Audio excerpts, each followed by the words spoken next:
The SEC released their 2024 conference schedule last night, and there's a lot to talk about in regards to it.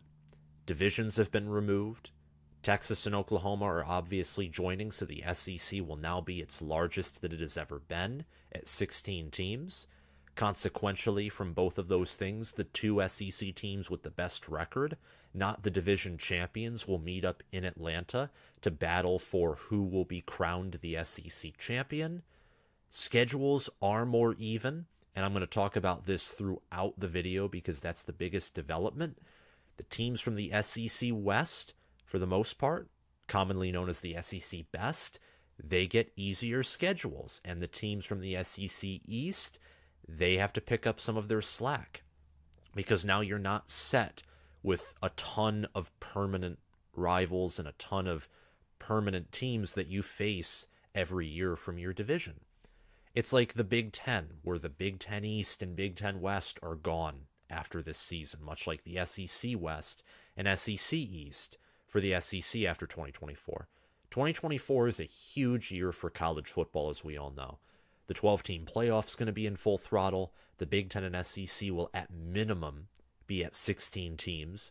I highly doubt they'll be at more in 2024, but in 2025 and beyond, I could see the Big Ten and SEC go up to 20 teams, even though Greg Sankey has denied the desire of the SEC to expand.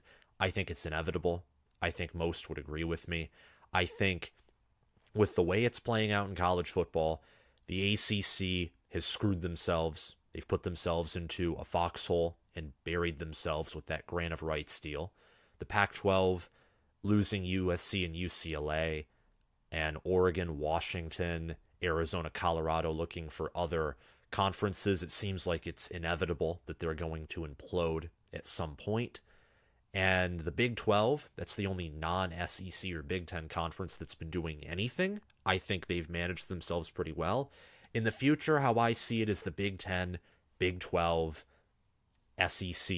Maybe there's a fourth conference from any of the leftovers that none of those want, and maybe some group of 5 teams that are good enough that they want to join that Power 5 status. But we'll have to see. It's hard to predict the future as it is, and predicting it beyond a year or two out is very hard to do.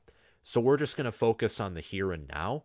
The SEC also has an 8-game conference slate. They stuck with it. It got a lot of people frustrated, and it shouldn't, because the SEC, their scheduling is better, and it has a better reputation than people give them credit for. An example of this, let's look at Georgia's 2024 schedule. This should be fascinating, because this is I think it could be one of the toughest schedules in the country, and this is with possibly the most talented roster in the nation. Let's just go through their schedule. So, neutral site versus Clemson to open up the season, not October, pardon me, but August 31st. Not Halloween, but August 31st. Tennessee Tech, cupcake game, September 7th. Florida in Jacksonville, October 26th. UMass, another cupcake game, November 23rd. Georgia Tech, November 30th, the annual rivalry game. Clean, old-fashioned hate indeed. Now, those 5 games, you may look at those, and those are the only ones with dates, and you may say, well, that's not tough. You know, Florida could put up a fight. Georgia Tech maybe a little bit. Clemson will be by far the toughest game of those 5, but Georgia could very easily go 5-0. So, here's the thing. Let's talk about the other 7 games, shall we? Road game at Alabama, hosting Auburn, hosting Mississippi State, hosting Tennessee. Road game at Kentucky, road game at Ole Miss, road game at Texas. Ole Miss, Texas, Kentucky, Alabama. That's a tough 4-game road trip. That's tough. And then, on top of that, home game against Tennessee and Auburn and Mississippi State. Those are all SEC teams. Tennessee, especially with how they've been recruiting and with Josh Heupel and that offense, won't be easy. And you add Clemson on top of that. Obviously a road game in the snake pit that is Bryant-Denny Stadium against a coach in Nick Saban who, despite not performing at the level Smart has over the past 2 seasons, still owns him in head-to-head matchups, even beating Smart's greatest team of all time in 2021 by a score of 17 in the SEC championship game.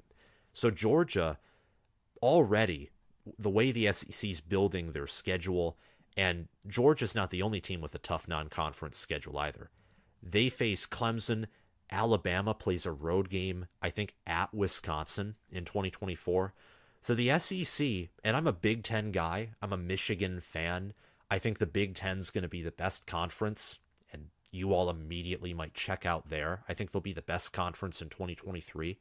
But long term and into the future, with the way that the SEC recruits and schedules, they will be the best conference. They'll overall have the best teams long term. Their schedule shows that, their recruiting shows that, and their schedule also shows, I see comments all the time saying that the SEC's goal is to get as many teams into the playoff as possible. They're going to do everything they can to win the most games, and to a certain degree that's true, but they're also going out there and saying, we want a challenge, like going to face Clemson in a neutral site. Clemson being a team that's won 2 national titles.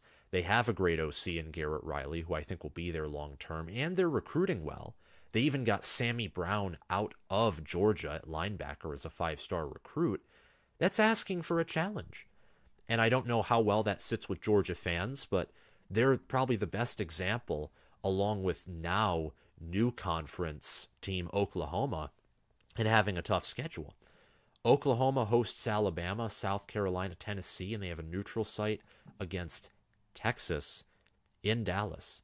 And then they play at Auburn, at LSU, at Missouri, and at Ole Miss. Oklahoma easily and probably will have a losing conference record in year one. And in 2024, that would not surprise me at all. And non-conference, Oklahoma only has Tulane and Temple so far. They're looking for that third game because originally it was going to be against Georgia, but now that Georgia's in the SEC conference, they had to cancel that. They'll get that together probably this season or early in the 2024 preseason. But there are just so many tough schedules. There are also schedules where teams got it easy or easier. I won't say easy just because it's still an SEC schedule. Texas A&M, for example, with how tough their team is, at least in theory. Jimbo Fisher may not have a job when 2024 rolls around, and that would be comedy gold indeed. I think they'll improve this year, and I'm making my SEC predictions video this coming Monday. It's been delayed for a long time, but it will release on June 19th at 5 p.m. So hit the notification bell and subscribe if you want to get my SEC predictions. Please do so. And also comment your thoughts on this video down below. Texas A&M. Newsflash, I think they're going to improve from their 2022 selves. Their 2024 schedule gives them more wiggle room because they avoid playing Alabama. And they don't play Georgia either. They're one of the 3 schools, along with, I think it's Texas A&M, Arkansas, and one other team whose name I briefly forget. Those are the teams that avoid playing both Alabama and Georgia. Those are certainly the most notable who avoid playing Alabama or Georgia, which is, I think, it benefits a team like A&M, who's going to be top 10, top 5 every year in team talent composite, total talent composite. Their toughest game is probably going to be at home versus Texas. They have other home games against Missouri, LSU, Arkansas. LSU will also be one of their toughest games. Their away game slate at Auburn, at Florida, at Mississippi State, South Carolina, Mississippi State, and Florida, combining recruiting, coaching, and all these other things, are probably still going to be in the bottom half of the SEC by 2024. I like Shane Beamer at South Carolina, and they have been recruiting well, but you just got to see it to believe it with all that's going on. Auburn, under Hugh Freeze, they might still be in the bottom tier of the SEC or in the mid-tier. We'll have to see. So Texas A&M was a benefactor.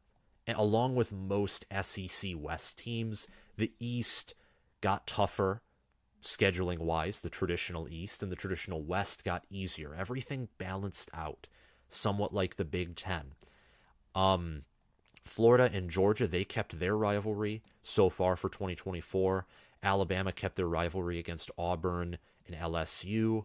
Arkansas kept theirs against Texas A&M. They're also going to face former conference foe Texas from the Southwest Conference at home. They face LSU too for the Battle of the Golden Boot. So a lot of rivalries were kept. And on top of that, the 2024 schedule is something that is more of a placeholder and more temporary than something that is permanent, rather. I mean, I expect a 9-game conference slate to be in SEC writing and in SEC policy much sooner rather than later. Possibly as soon as 2025, or when the SEC, I think, inevitably expands. Maybe that's at the latest what happens. And I think even with future expansion, a 10-game conference slate, potentially with 2, or maybe they add on another regular season game to keep it at 3 non-conference games for a 13 regular season slate, that wouldn't surprise me at all. I don't know how far into the future that is. That could be a decade from now, if not further. That could be sooner. But with the direction of college football and where it's clearly heading to bigger conferences but fewer and more quality rather than more quantity, the FBS right now, that division is bloated with quantity. It has over 130 teams, and it's going to grow again. It was at 131, I think, in 2022. I think it'll be at 133, 134, 135, somewhere around there. If you know for sure, you can tell me in the comments below. The FBS division is growing, but the amount of teams that have talent to win a national title, talent to compete for the playoff, that's shrinking. Alabama, for example, according to the blue chip ratio, has the most talented roster in the history of college football right now. No one has ever had 90% of their roster have 4- and 5-star players. It's never happened before. Alabama is the first. And I imagine that Georgia, who's at 77%, which actually shocked me, I thought it would be higher, their blue chip ratio will increase. Ohio State's will increase. Texas's is going to increase. Oklahoma had one of their worst seasons ever, and they still out-recruited Lincoln Riley, according to 24/7 Sports. So the direction the conferences are heading in college football is probably going to be where the FBS splits in 2. And it's where the Power 5 teams and what's left of it, because some might be left behind, like some smaller Power 5 schools might be left behind in the lower Group of 5 divisions, potentially.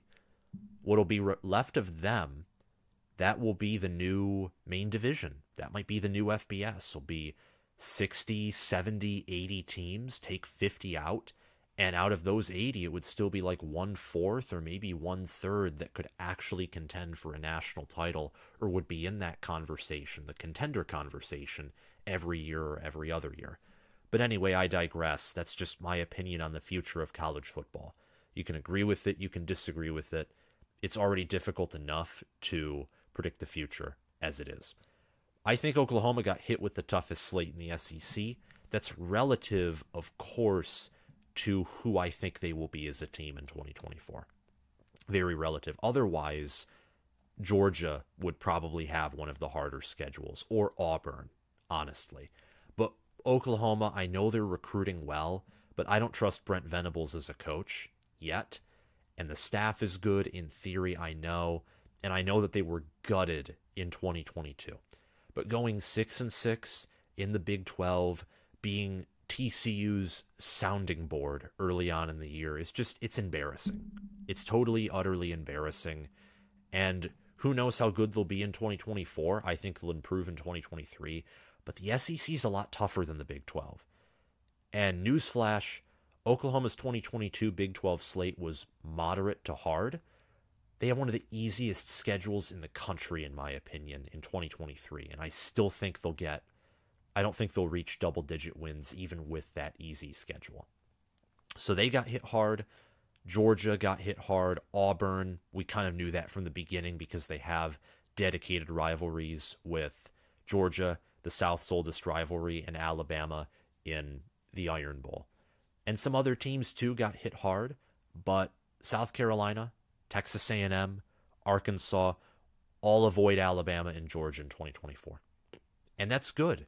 That's really good. I mean, for a team like South Carolina, and Arkansas, teams that do not have a good recruiting reputation and have not done, they haven't done much of anything. They haven't even won a New Year's Six Bowl since coming to the SEC, I don't believe. Arkansas has done some because they've been in the SEC much longer than A&M has.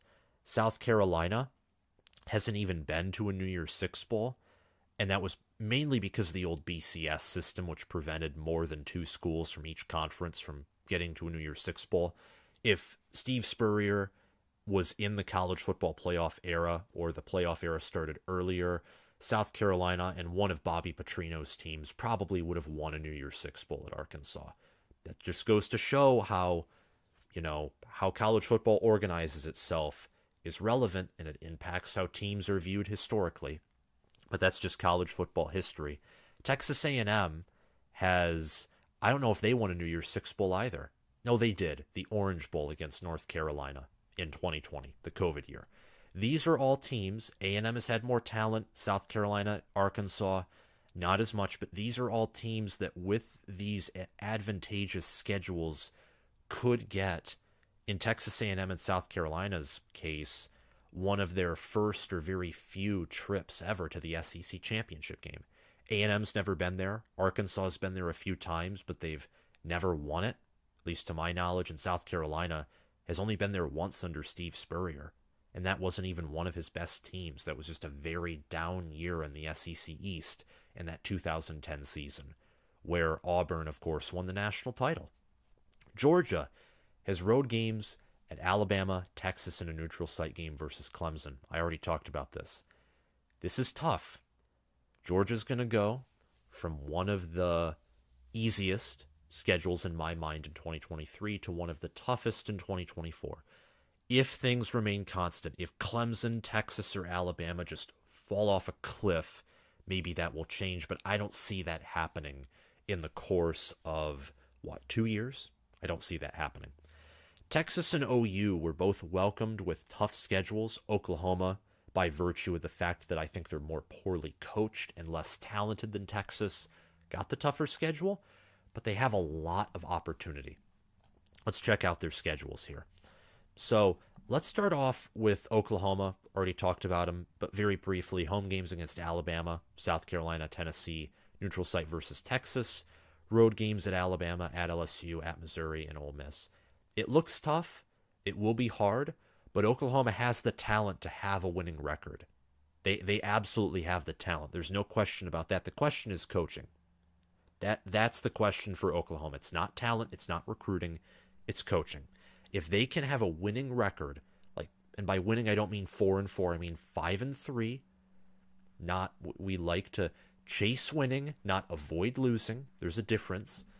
If Oklahoma can chase being a winner and go 5-3, 6-2 or better, and finish 9-3 or 10-2 in the regular season in their first SEC year, with the way they've been recruiting, that would be huge for year one in Oklahoma. Whether it's under Brent Venables or under someone new, it'll probably be under Venables because I think they'll improve. Texas, they have home games against Florida, Georgia, Kentucky, and Mississippi State. Neutral site against Oklahoma. They have road games at Texas A&M and Vanderbilt. Their road game slate, I think, is not hard. Texas has been recruiting better than A&M, and they're better coached. Vanderbilt is a dud. Arkansas has beaten Texas before, but that was Sarkisian's first season. He has a much better roster. And Sam Pittman, we have to see what he does in 2023. Had a good year in 21. And a good year in 2020, all things considered, not so much of a good year in 22. Texas has a tough home game against Georgia, but Florida, Kentucky, and Mississippi State, those should be easy home games. So there's an opportunity and a route for Texas to reach the SEC championship game in year one. Not even kidding. And who would have thought anyone would have said that, even last year or before then? Who would have thought that? I can't say a lot of people would have thought of that. Can't say that. And speaking of Texas, I'm happy that the Lone Star Showdown is back and it's better. Both A&M and Texas, they have more talent than perhaps they've ever had, at least when combining the two.